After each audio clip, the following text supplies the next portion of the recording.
ọ̀rọ̀ Sisi Alagbo tó jà rìnrìn òun la fẹ́ sọ. Ṣé rí Belinda, how are you? Belinda Bright, Olúwaṣeun Ìbítáyọ̀. Èmi ò sí nínú àwọn tó máa ń reinforce bad behaviour within the society. Ohun tí ó dá a dẹ̀ need láti máa spread infectious diseases káàkiri. Sisi Alagbo nìkan ló kọ́ ni mo máa bá sọ̀rọ̀, mo sì máa bá ọkọ ẹ̀ sọ̀rọ̀, mo máa bá ìyálé ẹ̀ náà sọ̀rọ̀, nítorí pé kí ni ó yẹ ká lè safeguard ìyálé Sisi Alagbo àti gbogbo àwọn ọkùnrin àti gbogbo àwọn ìyàwó ilé tí ọkùnrin àbí ọkọ wọn bá ń ṣe bíi engineer Alagbo, ìyẹn engineer Adéṣọlá. Sisi Alagbo ó bà reputation ara ẹ̀ jẹ́. Ọ̀dọ̀ wèrè tó wà ní United Kingdom, wèrè nurse tó wà ní United Kingdom, ó ní consensual 3 adult àgbàlagbà wọ́n ṣe nǹkan tó wù wọ́n. A sọ pé kágbàlagbà má ṣe nǹkan tó wù ú. Gbogbo nǹkan tó ní káàkù bá ń ṣe ní closet ẹ̀ kò kàn wá, ṣùgbọ́n tó bá ti dé ta ó kàn wá. Ìwọ ọmọ ẹlẹ́nu gbógínà tó pera ẹ̀ ní nọ́ọ̀sì. Tíyàn bá ti ṣubú tó ti wà nílẹ̀ẹ́lẹ̀, èmi ò kí ń bá wọn máàchẹ̀ pé ó yá ó ti ṣubú kí wọ́n máa fi ẹsẹ̀ máa tẹ̀ mọ́lẹ̀. Abíamọ kan tí ọmọ tí ò bo ẹ̀ jáde, abíamọ kan tó jẹ́ abíamọ kò ní ṣerú ẹ̀ dára.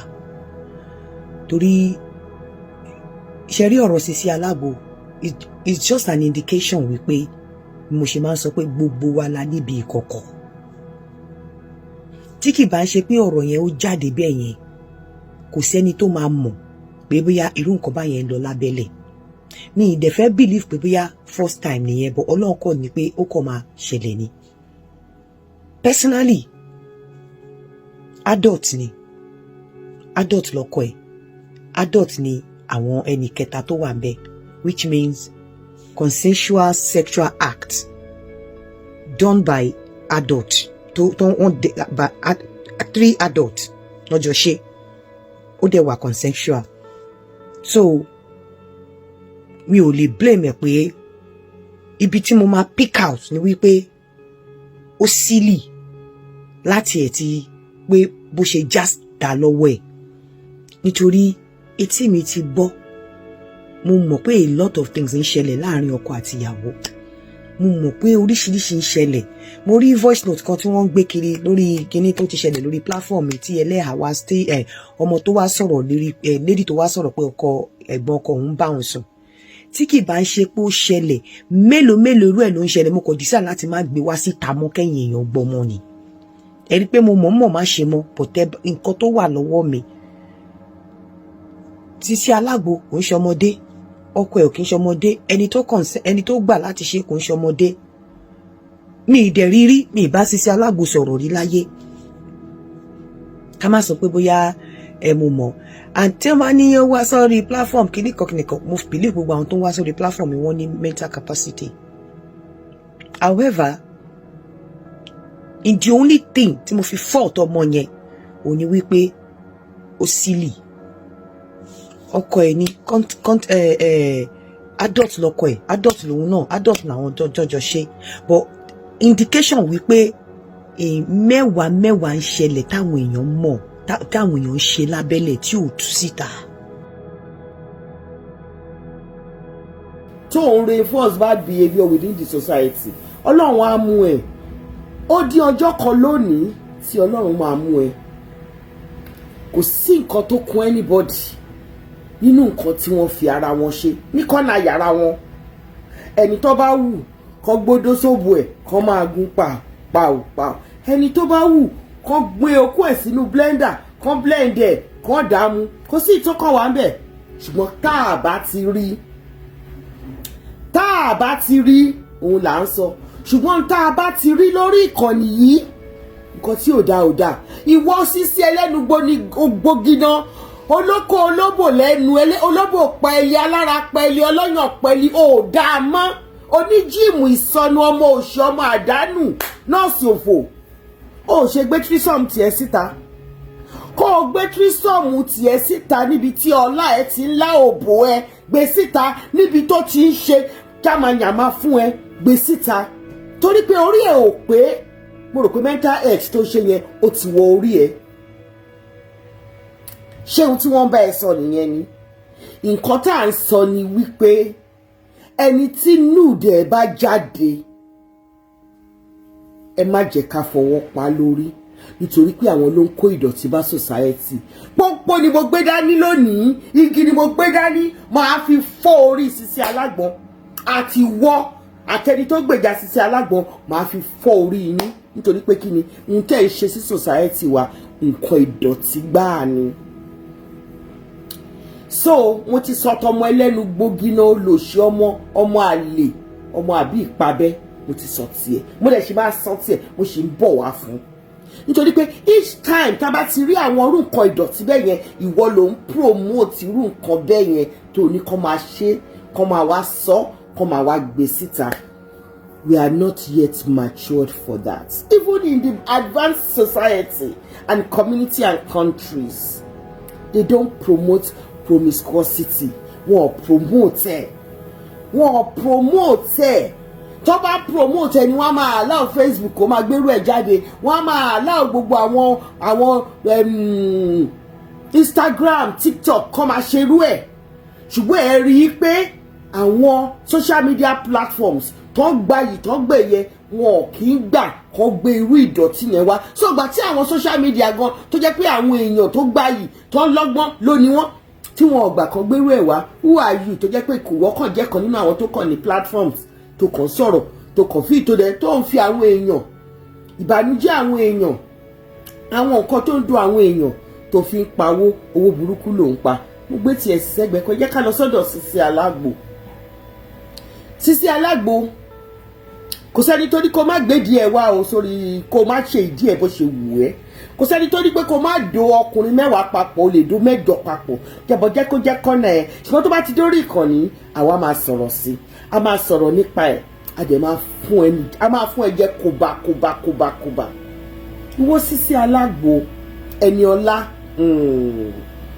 àánú ẹ ló ṣe mí o tó jẹ́ kí bẹ́ẹ̀ dágbọ̀ràn ọmọ kékeré ara ẹ̀ o parí secondary school bá tiẹ̀ parí ẹ̀gùn fail jáde ni because o progress o wá bẹ̀rẹ̀ sí ní ta àgbo nìyẹn.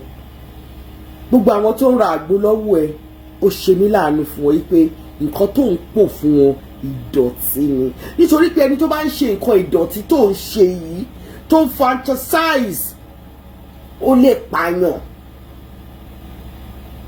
Anybody that has a fantasy, a very crude fantasy, a very cruel fantasy, and fantasized it and performed it and then said it on the internet and so that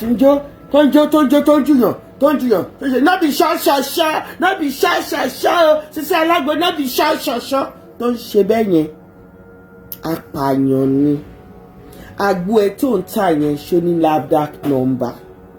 Gbogbo nǹkan tó ń fún àwọn èèyàn mú ó affect mental health wọn ó affect physical health wọn ó fa kidney problem, and that is why 75% of the people that are suffering physical health in Nigeria are suffering from kidney infection and associated diseases because kí n wo nǹkan tá a mú omi wa ò pure, minerals wa ò pure, everything tá a mú ò pure, lówó tó jẹ́ pé àgbolẹ̀ tún lọ mú àgbo wọn yẹn ò pure, mọ nǹkan tó ń pò síbẹ̀. Irú Sisi Alágbo yẹn a máa fọ abẹ́ sínú àgbo ẹ̀ a máa fún yín mu àmọ́ nǹkan tó ń lò ó lè mú ìgbẹ́ engineer kó pò pọ̀ oríṣiríṣi nǹkan kó pò pọ̀ àmọ́ ó ń pè fún yín ní infection kó ń ṣe infection ṣé òun gan ò ní infection. Ẹ wo ibi làgàlàgà ìdí ọkọ ẹ̀ ìbẹ̀lẹ̀ tí kọ́kọ́ máa mọ̀ pé ọkọ tó ń dó Sisi Alágbọ̀n bàbá ńlá oní infection ni. Now white thing discharge yẹn àti white thing tó wà níbi oko ibi ẹpọn engineer Alágbo yẹn rí i pé ó lè jẹ́ herpes ni, which is a very very infectious disease. Ó lè jẹ́ leech ni, lè jẹ́ yeast ni, ó lè jẹ́ cirrhosis ni, ó lè jẹ́ àwọn nǹkan oríṣiríṣi nǹkan máa wá kà fún yín nírọ̀lẹ́ nítorí pé mi ò rọ́jọ́ mú ṣolókù so many things tó jẹ́ pé o infection babalá infection ohun tí tó bá swab bẹ̀ yẹn tó swab ẹ̀ báyìí tó swab ẹ̀ tó gbé lọ sí lab la tó máa mọ̀ but nǹkan tẹ́mi rí ní abẹ́ ọkùnrin yẹn nǹkan tó jẹ́ pé ó wà infectious ni now irú ọkùnrin yẹn dẹ̀ ń ó ń dó obìnrin méjì papọ̀ at the same time irú ẹ̀ á wá padà lọ bá Farida tó ń jẹ́ ìyá Ikima tí yẹn para ẹ̀ mọ́ obìnrin ìyá Ikima yẹn para ẹ̀ mọ́ irú ẹ̀ á wá padà lọ bá ìyá Ikima tó para ẹ̀ mọ́ á tún kì the same oko tó kì sí inú àwọn alágbèrè olóṣó méjì yẹn ṣe rí pé ó ti ń spread ẹ̀ lọ́bẹ̀ yẹn sí ẹnjìní Alagbo yìí kì í ṣàwọn méjì yẹn nìkan ló ń bá ṣe o according to information tó fly around on the internet tá à ń gbọ́ kò sí ni ojúmọ́ kan òbò kan Sisi Alagbo oní tírísọ́ọ̀mù sọnù nǹkan tó ń ṣe nìyẹn iṣẹ́ tí ọmọ tó lóun jẹ́ ẹni ọlá ètò ń ṣe látìgbà tó ti parí secondary school ẹ̀ òun ni ọmọge yọ díẹ̀ sẹ́yìn ara fẹ́ sán ní tó ń ṣe nìyẹn Sisi Alagbo is a bag of infectious diseases herself. Ṣé rí ọkùnrin yẹn tó ń dó yẹn ó tún ń dó fùrọ̀ àwọn méjèèjì o Sodiq Shina how are you all of you mo rí gbogbo yín ó ń dó fùrọ̀ àwọn méjèèjì o ṣé rí àwọn tó bá ti ní fantasy bẹ́ẹ̀ yẹn gbogbo ihò tó wà lára obìnrin ni wọ́n máa ń dó títí kanra imú ojú wọ́n gbé òkò yẹn gan sí ojú etí ẹnu ihò mẹ́ta tó wà lábẹ́ bóyá ẹ mọ̀ pé ihò mẹ́ta ló wà lábẹ́ obìnrin ibi tí obìnrin ti ń tọ̀ tó ń pè ní urethra ibi tí obìnrin tó ń gba tó ti ń gbà bímọ tó jẹ́ vagina àti ibi tí obìnrin ti ń yàgbẹ́ mẹ́tẹ̀ẹ̀ta yẹn gbogbo ihò tó wà lára obìnrin nírú àwọn ọkùnrin yìí máa ń dó and you can see that engineer Kora Alagbo is a bag of infection.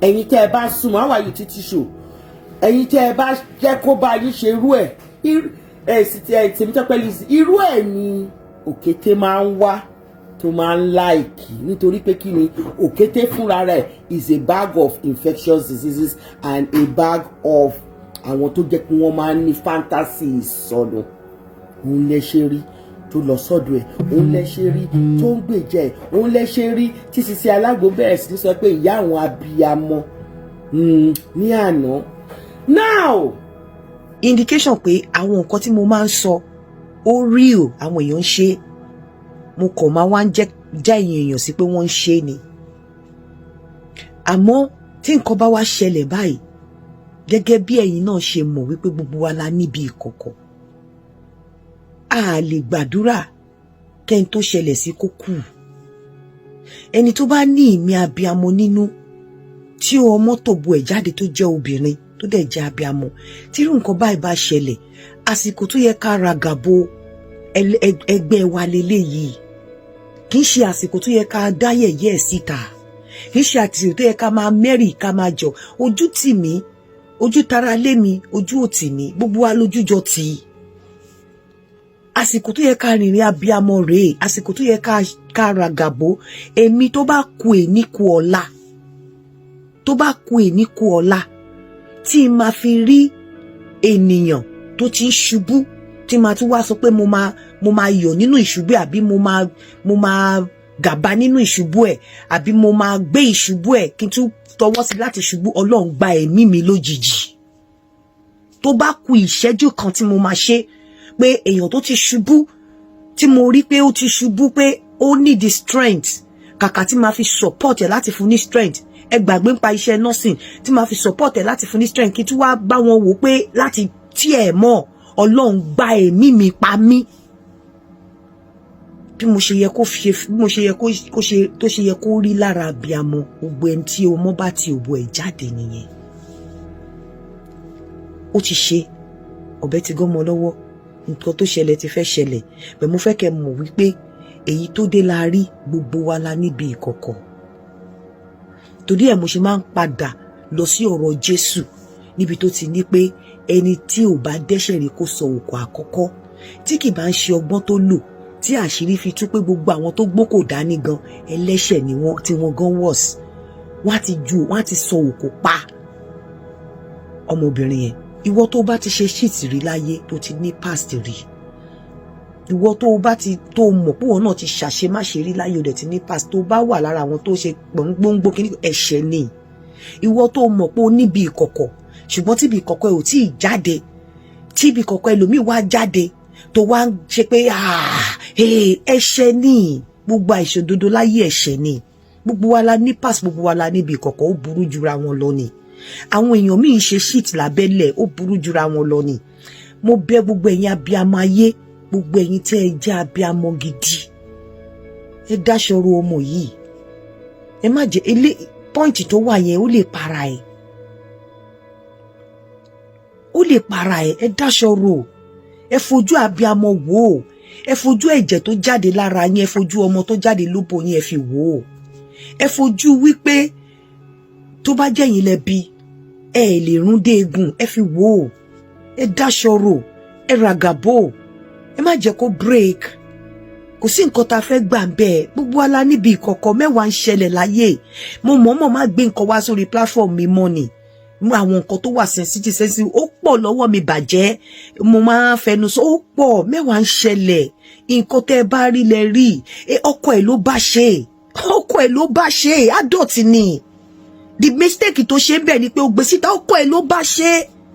Ọkọ ẹ̀ ni ẹni tó dẹ̀ lọ mú ó jọ gbà láàrin ara wọn ni. Ó jọ gbà láàrin ara wọn ni. Ìyẹn ò ní kọ́kọ́ ẹ fílẹ̀, ìyẹn ò ní kó fọkọ́lẹ̀, ìyẹn ò ní kọ́kọ́ ẹ love ẹ Lesi. Ó máa tún further solidify relationship wọn ni. Àmọ́ ó mess up ni. But ńgbà tó dẹ̀ ti wá mess up, ẹ má jẹ́ ká dẹ̀ ní pé kó kú. Ẹ má jẹ́ kó kú.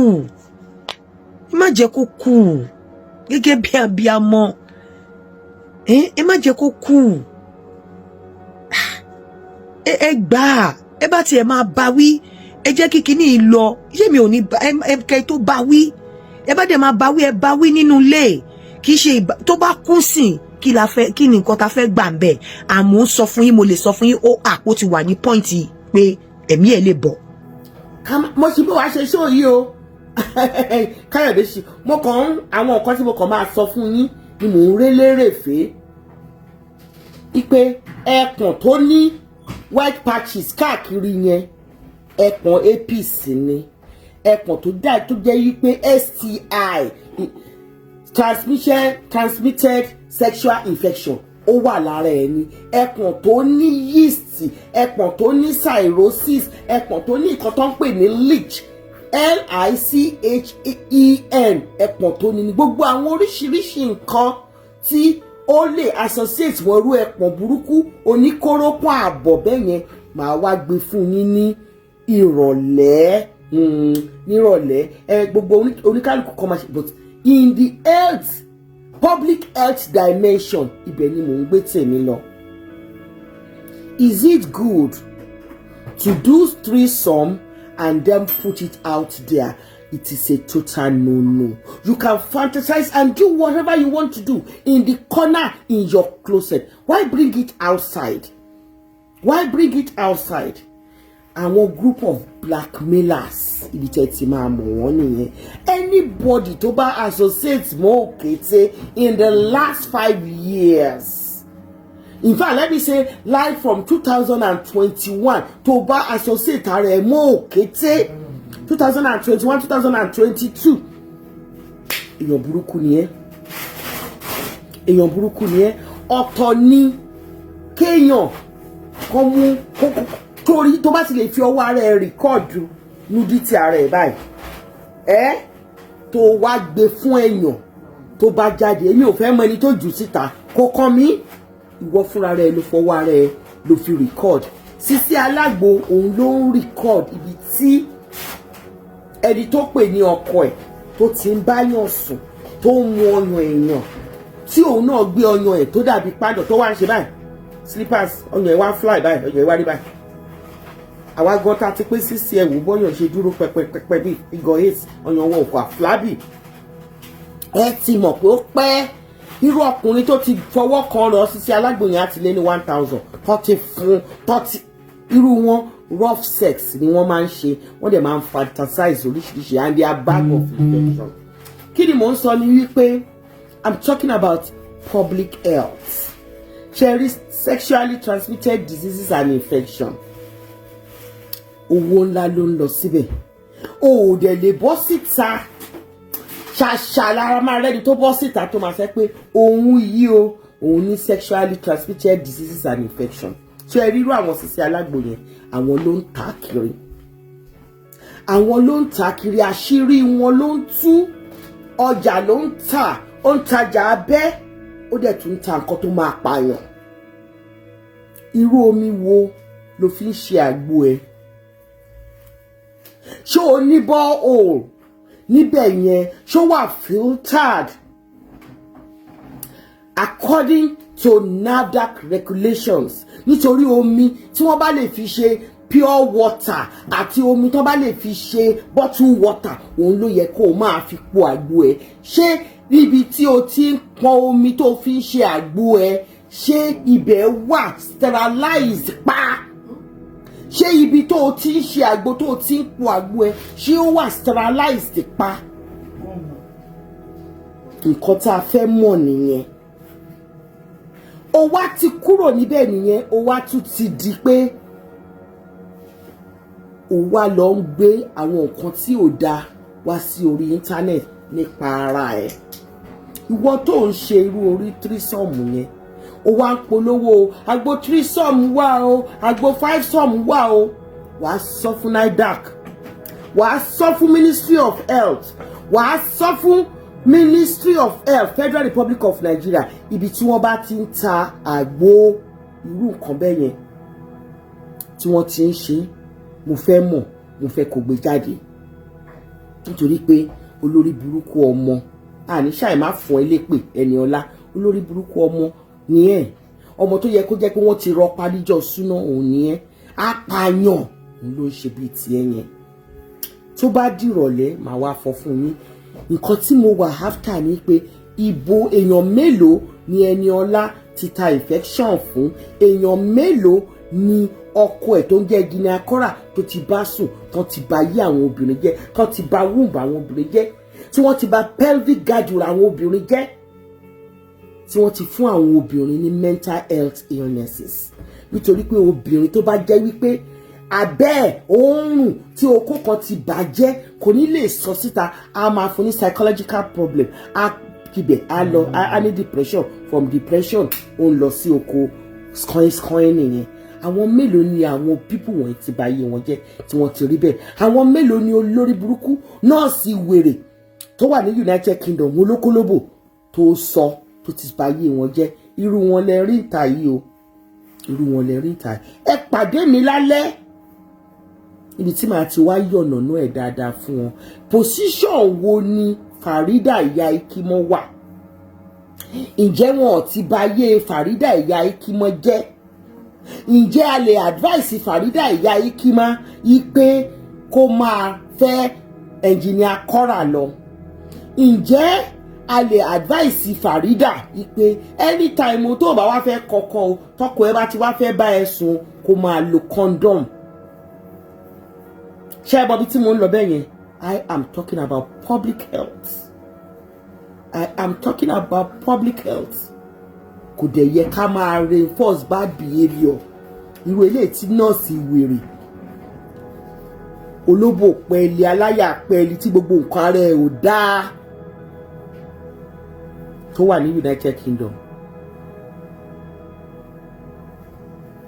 tó ń promote promiscuity. Inú ẹ̀ ń dùn láàárọ̀ ẹ̀ ayọ̀ ẹ̀ kún gan pé òun rí àwọn àgbàlagbà mẹ́ta tí wọ́n ní consensual sex. Ṣé yẹn là ń bá ẹ sọ ni? ìyẹn kọ́ là ń bẹ̀ sọ. Must sex be put on a public place? Must sex 2 individual adults that consented or 5 or 3 individual adults that consented to sex, must they put it on a public domain? A public domain which goes contrary to all that believe. Tó bá jẹ́ orí porn site ni a gbọ́, ṣùgbọ́n kó máa fly lórí WhatsApp, kó máa fly lórí inboxes, kó máa fly lórí messengers. Sister Adéọlá Oshodi, thank you very much. I love you so much. Mo fẹ́ kí gbogbo yín ká lọ ka write up tí Sister Adéọlá tó kọ nípa ìyá Mabub. Very beautiful. Very beautiful, very beautiful. More grace to you. But I don't know why you cannot be a journalist. Tó jẹ́ pé nurse lẹ́nu ẹ̀fẹ́ ṣe. Anyway, gbogbo yín ẹ pàdé mi lálẹ́. Ẹ pàdé mi lálẹ́ níbi tá a ti máa sọ nípa public health implications nǹkan tí Ẹniọlá Olóṣó àti engineer Kọ́ra Olóṣó tí wọ́n ṣe tí wọ́n jù síta. Ẹ dẹ̀ rí pé tó bá fẹ́ pé o máa nà kankan báyìí sọmọ nìkejì ẹ mẹ́rin yòókù ara ẹni níbi tí wọ́n ti ń ba yí ara wọn jẹ́. Wọn ò mọ̀ wípé àwa ọlọ́gbọ́n a máa rí òye ju bí wọ́n ṣe ń sọ yẹn lọ. Bẹ́ẹ̀ni, ẹ jẹ́ kí n sọ fún yín fídíò yẹn ṣe rí ẹnjìníà yẹn ó ti pẹ́ tó ti máa ń lo àwọn obìnrin orí opportunity. Fídíò yẹn wọ́n ti ṣe, wọ́n ti yà, wọ́n ti ní, wọ́n dẹ̀ ti ń ṣerú ẹ̀, wọ́n dẹ̀ ń ṣerú ẹ̀ náà. Ẹ rí i pé lọ́jọ́ kan báyìí Sisi Alagbo ń fún ọmọ ẹ̀ lọ́yàn. Ẹ rí i pé ẹnjìníà yìí ó gbé kámẹ́rà sí ojú ọyàn ẹ̀. Ẹ rí bẹ́ẹ̀ gbogbo wa akànṣe báyìí gbà yẹn akàndákẹ́ akàn ń wò. Àmọ́ pé wọ́n ní oríṣiríṣi fídíò tán ti ṣe. In fact, Engineer Kora's phone is full of porn of himself and several women. I'm talking, wọ́n gbé information yẹn wá fún mi ni. Tẹ́ ẹ bá mú fóònù ẹ̀ lónìí, ẹ rí ó kéré jù 156 videos tó ṣe with different women. Òun ló dẹ̀ máa fi blackmail wọn ni. Òun ló fi blackmail Ẹniọlá tí Ẹniọlá fi fẹ́, tí wọ́n fi náà ṣe wedding àpàpàǹdodo. Ṣé ẹ rí ibi tí wọ́n ti ń dọ̀bálẹ̀? Ṣé ẹ rí fídíò? Akọ̀rí pé wọ́n jọ wọṣọ náà ni wọ́n jọ wọṣọ. Èmi ò rí fídíò bí tán ti ń dọ̀bálẹ̀, tán ti tálágà àdúrà, tálágà àjókòó, tán ti ń bá wọn ṣe. Èmi ò rí o, tó bá wà ẹ jẹ́ ká rí. But mo mọ̀ pé ó kò àṣà ọmọ yẹn náà òde orí ẹ̀ òde pé nítorí pé òun náà ń kọ́ ó love rough sex. But that is their private life. But why bring it on the public domain? And why advertise ipò Alagbo threesome? Wọ́n tó fẹ́ kọ́kọ́ ẹ máa ṣe threesome fún ẹ kìnìkan. Ṣé yẹn jẹ́ nǹkan tó fi advertise? Ṣé ìyẹn jẹ́ nǹkan tí wọ́n ń promote láàárín àwọn elite society?